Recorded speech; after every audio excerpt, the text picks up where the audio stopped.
Good morning.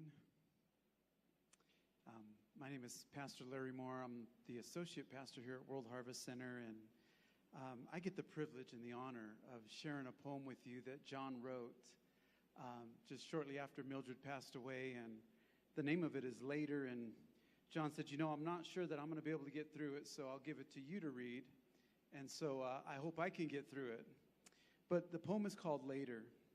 It said, in the city of Grants on San Jose Drive, in 1947, a baby girl did arrive. Mildred Jean was her name, and I know this for sure. She grew up so smart, so good, and so pure. With a hard-working mom and a veteran dad, not a lot of money, but their hearts were still glad, because they felt the Lord's strength and love all around, and in his strong arms they always were found. A few years later, and just 12 miles away, a baby boy was born at Anaconda Way. He grew up not quite as good and as pure, and I need to point out here that John put a smiley face there as he was typing this out. But he grew up not quite as good and as pure, but when he gave his word, you knew it was sure. On San Jose Drive, just a couple doors down, a little church taught John from out of town.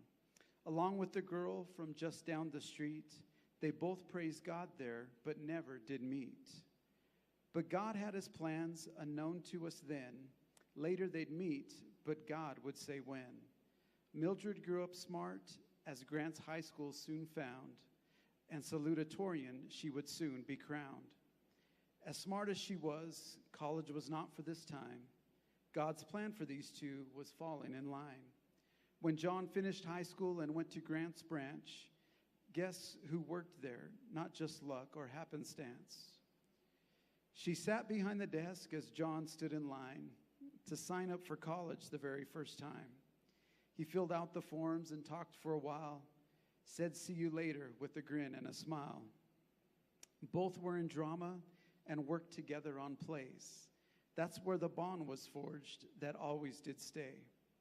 After each class, see you later, they again would say, and keeping that promise was their mutual way. Her home was on campus, and students were drawn to hang out, party, and study till dawn.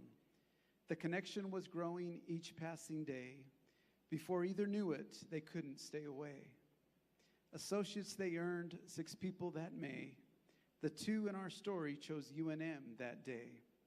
See you later, they said, as they lived far apart, but they stayed with the plan God had from the start. Mildred earned her bachelor's degree in home ec, but John's plan was different. Off to work, he did trek. In sickness and health, in bad times and good, they held to their promises and firmly they stood. John had a good job 65 miles away.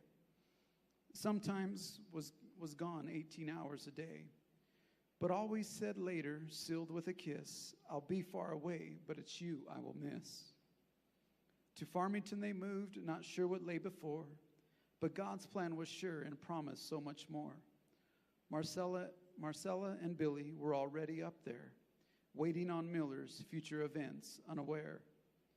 To Alaska, to Maine, and Florida too, they both love to travel and see something new. Souvenir spoons bought in each state for their set. All 50 was their goal that they didn't want to get. 41 spoons were gotten, lacking just 9. Later in retirement, they thought they'd have time. This later never came, though they really did try. But the plans of mice and men often go awry. Mildred was gone 6 months and a day, in hospitals and nursing homes too far away. John was there each chance he did get. Said, I'll be back later, on that you can bet. Mildred came home in April, great day all around. No happier homecoming would ever be found. The dogs, the kids, and 10 grandchildren too welcomed her home with love that still grew. She tried to get better, but it wasn't to be. Her body was failing despite every plea. God had a plan to give her some rest. No one could argue. He always knows best. On Mill's final day, here on this earthly loam. She repeated to John, I want to go home. He said, follow Jesus whenever he comes for you. You have an eternal home because his word is still true. He sat down beside her and touched her still chest. He said, vaya con Dios. This is for the best. You'll have someone lead you on this final climb, and said, see you later, one final last time.